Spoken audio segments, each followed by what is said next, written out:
Hello दोस्तों, आप सभी का स्वागत है मेरे YouTube channel study with Mukesh पर। दोस्तों, एसएससी जीडी के अंदर अब बहुत कम समय बचा है। एक महीना मान के चलो, अब आप सभी के पास एक महीना बचा है। तो मैथ के अंदर बहुत बच्चे वीक होते हैं, तो मैं उनके लिए वीक के लिए बताने जा रहा हूँ। ये चैप्टर भी कर लेंगे ना, उनका बहुत फ़ायदा होने वाला है। बस बताऊँ क्यों? इनके अंदर बेसिक कॉन्सेप्ट तैयार कर लोगे ना, जीडी का एग्ज़ाम क्लियर भी हो जाएगा और 20 में से आप 18 मार्क कराओगे। बताऊँ क्यों? 2 से 3 क्वेश्चन ऐसे आते हैं 3D और 2D, जिससे आप नहीं कर पाते। बस ये चैप्टर पढ़ लेना, ठीक है भाई। इससे बाहर नहीं जाएंगे पर्सन। और मैथ के, ठीक है भाई, देखो बात बताता हूँ, मैथ के अंदर क्या क्या कौन कौन से टॉपिक सरल रहते हैं और क्या क्या टाइप बनती है इनसे। ज़्यादातर मैंने देखी है, अभी तक एग्ज़ाम देते आ रहे हैं और आप भी देते आ रहे हो, तो बता देता हूँ। पहले तो मैं बात करूँ ना, सबसे छोटा चैप्टर लो। इसके अंदर मैंने वो ऐड नहीं किया है, कोई दिक्कत नहीं है। एलसीएम एचसीएफ लिख लेना भाई, एलसीएम और एचसीएफ, क्योंकि उनसे एक क्वेश्चन तो बनेगा। कभी क्वेश्चन में बोलता है एलसीएम निकाल दो, कभी बोलता है एचसीएफ, कभी एलसीएम भी निकालने के लिए बोल देता है, एलसीएम भी निकालना, और एक संख्या और दूसरी। फॉर्मूला ही बता दिया मैंने पूरा आपको। ये टाइप तो आएगी, अब देख लेना। ये मैंने इसमें 3 टाइप बनती है, तीनों क्वेश्चन मैंने बता दिए हैं। अब मैं बात करूं एवरेज आता है भाई, औसत के भाई। इसके अंदर एसएससी जीडी के अंदर कितनी टाइप आती है? 2 से 3 टाइप आती है और 2% देखने को मिलते हैं आपको, ठीक है भाई। अब मैं बात करूं किस टाइप के पर्सन आते हैं औसत के लिए। देखो भाई, 5-6 संख्या दे देता है, उन सब का टोटल करके फॉर्मूला ही बता देता हूँ। उन सब की संख्या को टोटल करके जितनी संख्या है उनको नीचे कर देना। ये टाइप आती है औसत के अंदर। और भाई एक खेल वाला पर्सन भी आता है इसी के अंदर। इतनी पारी में इतने रन बनाए तो लास्ट में कितनी पारी में कितने रन बनाएगा, ये भी ध्यान रखना।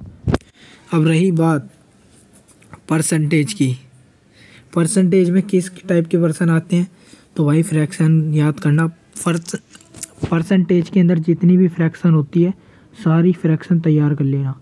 जैसे 10% है, 5% है, 20% है, 25% है, 30% है, ये सारी ध्यान में रखना।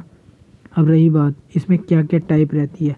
एक तो भाई x+y वाली रहती है भाई, आपके हिसाब से रेशो वाली भी रहेगी, रेशो वाला भी कर सकते हो, आपके ऊपर है। चुनाव वाले परसेंटेज वो है, चुनाव वाले पर्सन वो, सिक्के वाले पर्सन इन्हीं में आते हैं, आपको खुद पता है।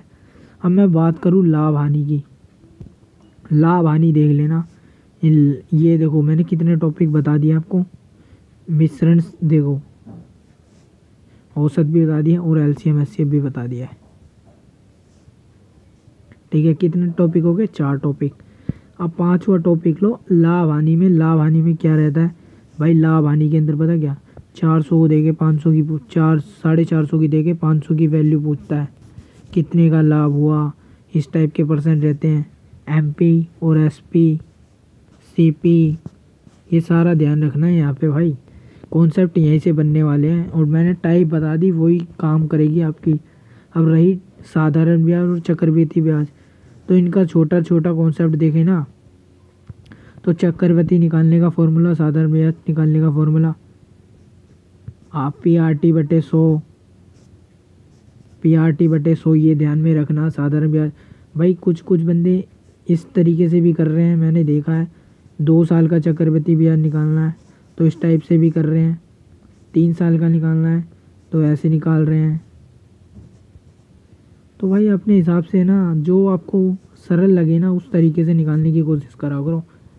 और जैसे जैसे ये, अब मैं बात करूँ समय कार्य की, एलसीएम एचसीएफ आपने सीखा था, उसी के अंदर आप समय कार्य भी कर लोगे, पाइप और टंकी भी कर लोगे। नाव धारा में भाई एक्स और वाई विपरीत जा रही है, समान अर्थ जा रही है, ये सारा ध्यान में रखना। और भाई वीडियो अच्छी लगे तो कमेंट ज़रूर करना, और इससे ज़्यादा कुछ नहीं पढ़ना, बस